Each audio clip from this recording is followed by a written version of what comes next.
Magandang araw! Isang panibagong araw na naman para sa pag-aaral ng mathematics.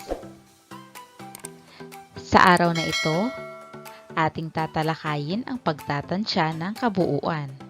Sa nakalipas na taon, natutunan mo ang pagtatansya. Ngayon, ipagpapatuloy mo muli ang pagtuklas sa araling ito. Pagkatapos ng aralin, ikaw ay inaasahang makatansya ng kabuuan o sum ng mga bilang na may 3 hanggang 4 na digits. Maging makabuluhan nawa ang iyong pagkatuto.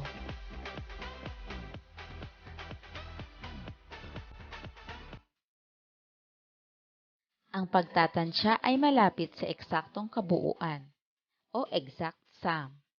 Ito ay isang pamamaraan upang madaling mabilang ang dami ng bagay, pera at iba pa. Maraming bagay ang pwedeng paggamitan ng pagtatansya.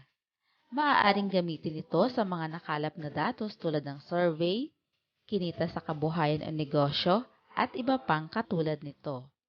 Nagiging basehan din sa pagbubuo ng isang desisyon ang resulta ng pagtatansya.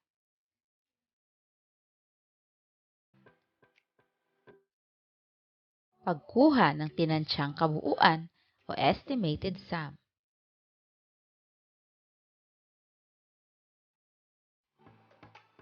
Pagmasdan ang paraan ng pagkuha ng tinansyang kabuuan o estimated sum.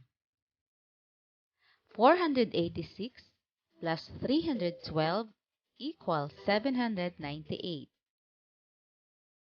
Ang 798 ang eksaktong bilang. Ating i-round off ang mga addends sa pinakamataas na place value. Ang 486 ay i-round up sa 500. Ang 312 ay i-round down sa 300. Ating pagsamahin ang mga rounded na mga bilang. 500 plus 300 equals 800. Ang 800 ang tinansyang kabuuan.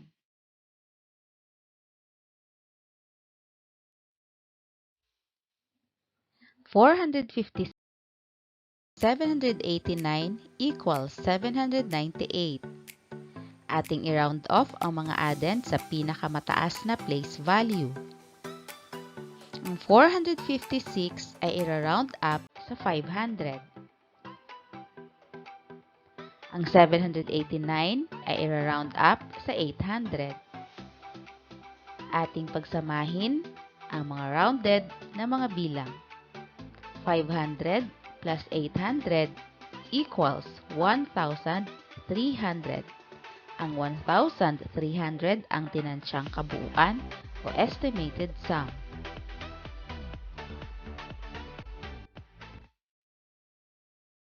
$2,142 plus 6,392 equals 8,534.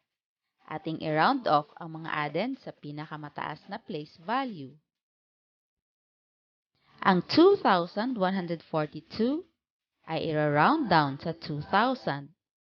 Ang 6,392 ay i-round down sa 6,000. Ating pagsamahin ang mga rounded na mga bilang. 2,000 plus 6,000 equals 8,000. 8,000 ang tinansyang kabuuan o estimated sum.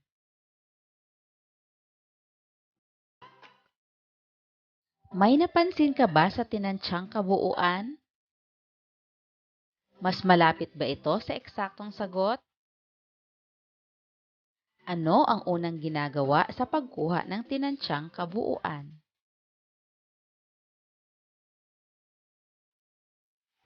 Narito ang mga hakbang sa pagtatansya ng kabuuan o estimated sum.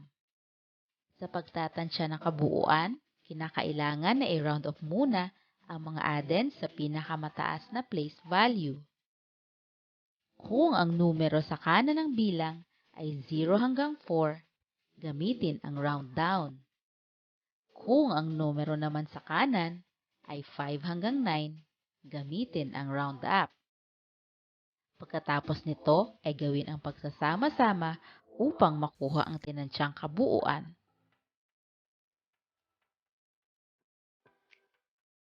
Mga halimbawa: 456 plus 789 equals 1,245. Ating i-round off ang mga addends sa pinakamataas na place value. Ang 456 ay i-round up sa 500. Ang 789 ay i-round up sa 800. Ating pagsamahin ang mga rounded na mga bilang. 500 plus 800 equals 1,300. Ang 1,300 ang tinansyang kabuuan.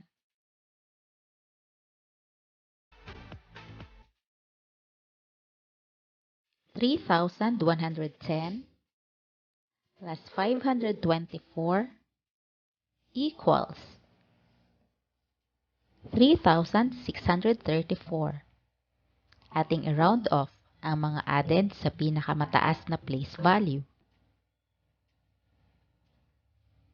Ang 3,110 ay i-round down sa 3,000. Ang 524 ay i-round down sa 500. Ating pagsamahin ang mga rounded na mga bilang. 3,000 plus 500 equals 3,500. Ang 3,500 ang tinansyang kabuuan.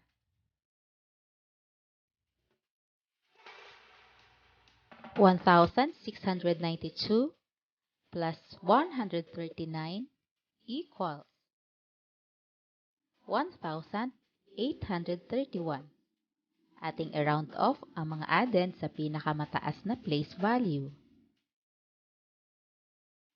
Ang 1,692 ay i-round up sa 2,000.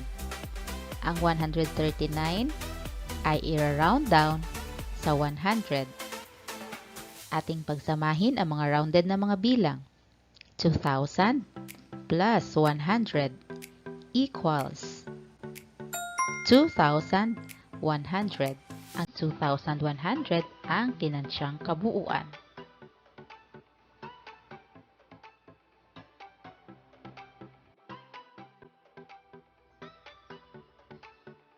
$578 plus 496 equals 1,074. Ating i-round off ang mga addends sa pinakamataas na place value. Ang 578 ay i-round up sa 600. Ang 496 ay i-round up sa 500. Ating pagsamahin ang mga rounded na mga bilang. 600 plus 500 equals 1,100. Ang 1,100 ang tinansyang kabuuan o estimated sum.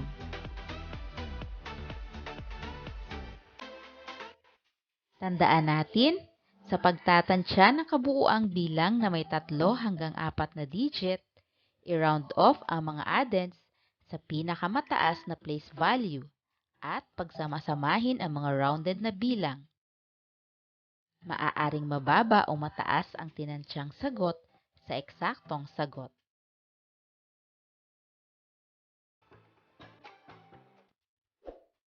Halina't tayo ay magsanay.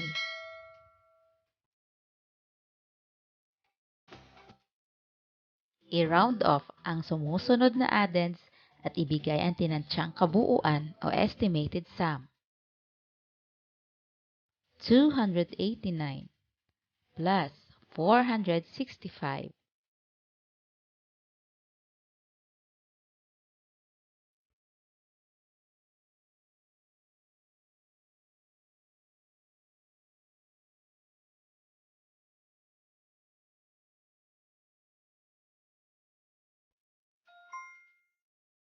Nakuha niyo ba ang tamang sagot?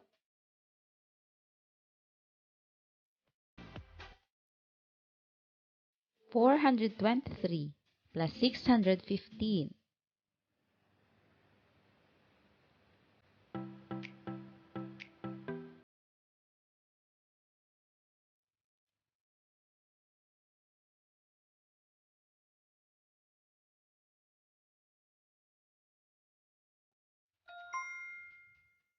Nakuha nyo ba ng tama ang sagot?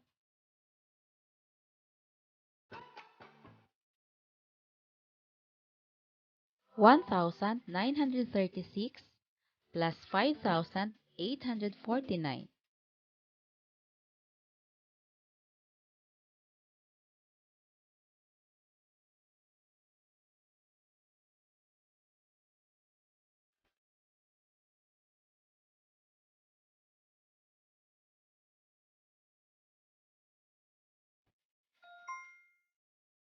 Nakuha nyo ba ng tama ang sagot?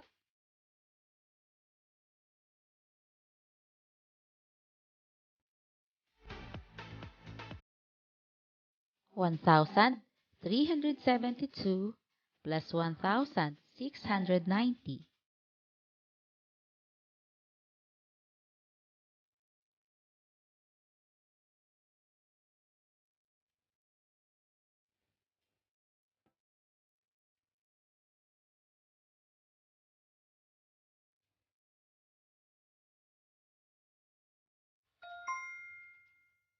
Nakuha nyo ba ang tamang sagot?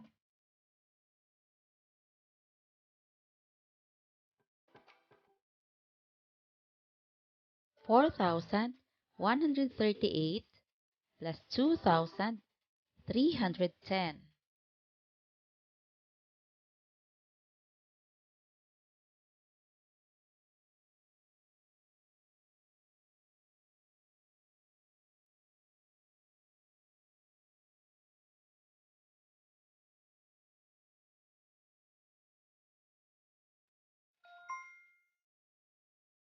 Nakuha nyo ba ang tamang sagot?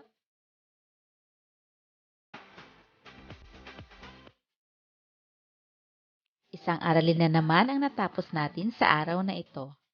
Maraming salamat po sa inyong panunood at pakikinig. Hanggang sa susunod nating pag-aaral ng mathematics. Paalam!